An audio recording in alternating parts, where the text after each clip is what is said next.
We know that over 7,000 structures are damaged or destroyed, and we have 3,155 firefighting personnel assigned to the incident. 16% of our damage inspections for dwellings have been completed, and we're working on a process to allow residents in the affected areas to be able to go online to view their home if it has been damaged or destroyed. We know that elevated critical fire weather conditions will continue through Wednesday. The Los Angeles County Fire Department is prepared. These winds, combined with low relative humidities and low fuel moistures, will keep the fire threat in Los Angeles County very high. I asked our county residents in wildfire-prone areas to understand that the necessary public safety power shutoffs are important for our collective safety in preventing the next wildfire natural disaster. I would like to express my gratitude to the Los Angeles County Board Chair, Supervisor Catherine Barger, and Supervisor Lindsay Horvath for their leadership and unwavering support of our residents, my fire department, and me as fire chief. To our first responders battling these wildfires, thank you for your relentless and fearless dedication in protecting residents and property throughout this great county.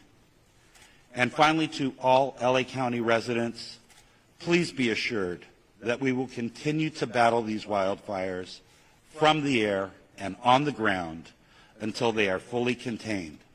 We stand alongside all of you as we begin repopulation of evacuated areas, establishment of disaster recovery centers, and the rebuilding of your homes, your communities, and your lives.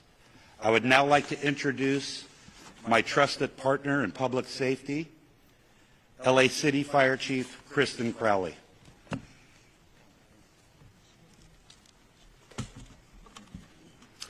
Good morning, everyone, and thank you, Chief.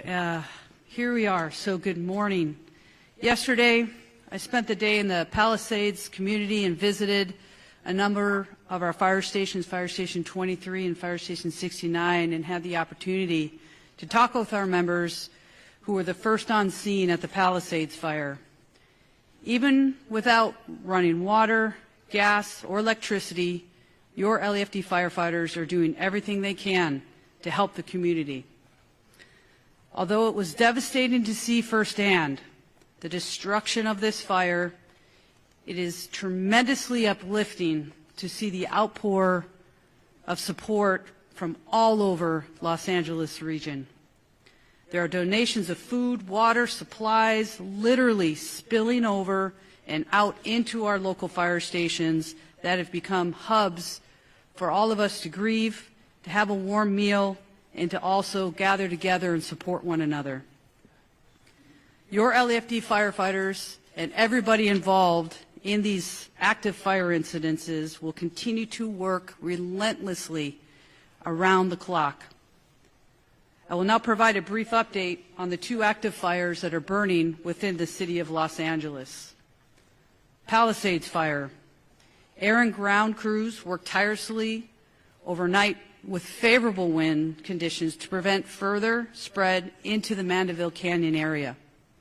The fire is currently at 23,707 acres with 4,720 personnel that are assigned with 11% containment. Evacuation orders and warnings remain in place.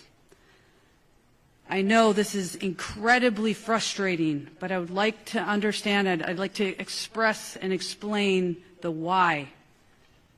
Why our residents are not allowed to come back into that area. There are still active fires that are burning within the Palisades area, making it extremely, extremely dangerous for the public. There's no power, there's no water, There's broken gas lines, and we have unstable structures. The first responders are working as quickly as possible to ensure that it is safe for you to return into your communities. Canine search teams have been deployed to assist with our recovery efforts. The Hearst fire. I'm extremely pleased to report that this fire has been held to 799 acres and is now 89% contained, with over 300 firefighters assigned. Now today, strong north to northeast winds gusts are up to 50 miles per hour with low humidity will be observed. A red flag warning is in effect and will remain until 6 p.m. Wednesday evening. Strong Santa Ana winds are also expected to last through Wednesday, with the strongest winds occurring on Tuesday. With the next wave of wind events, I want to be very, very clear here. It's very important that the community understands that these wind events are coming into Los Angeles. I want to reassure you that Mayor Bass, Chief McDonald, and I are united and focused on exactly what we need to do to prepare the city with these next strong winds that are coming. Every available LAFD firefighter is on hand and will remain in place through this wind event. Additionally, firefighters continue to pour into Southern California region to bolster our firefighting capabilities. Next, I'd like to introduce LA County Sheriff Luna. Thank you. Good morning. I'd like to start off with talking about staffing. We've increased our LA County Deputy Sheriff staffing to about 1,200 personnel, and that probably will continue to grow. Many of them are on 12-hour shifts, which means 12 on, 12 off. They're working incredibly hard. They have been assigned close to 1,500 missions. And that a lot of work, a lot of good work that's still continuing. The missions continue to include hard road closures, traffic control points, roving security, welfare checks, evacuations as needed, requested by fire, and at times, when able to, escorts for essential services and need.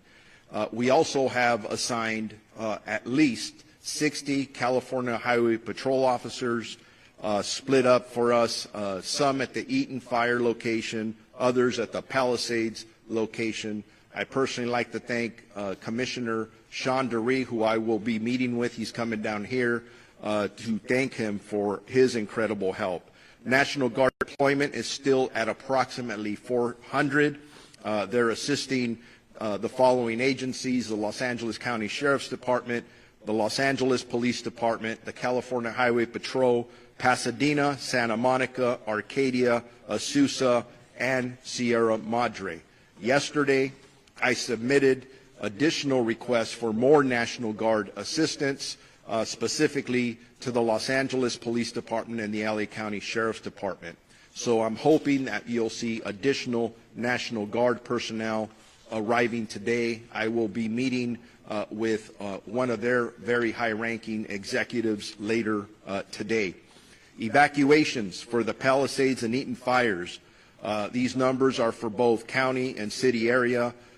They have dropped in the last couple of days, which is some good news. But as you hear, it's still a very fluid situation, and that could change. So be aware of that. We're at approximately 105,000 residents under evacuation orders and approximately 87,000 residents under evacuation warnings. I just want to remind everybody, if you are asked to leave and you're in an evacuation order area, your life is in danger.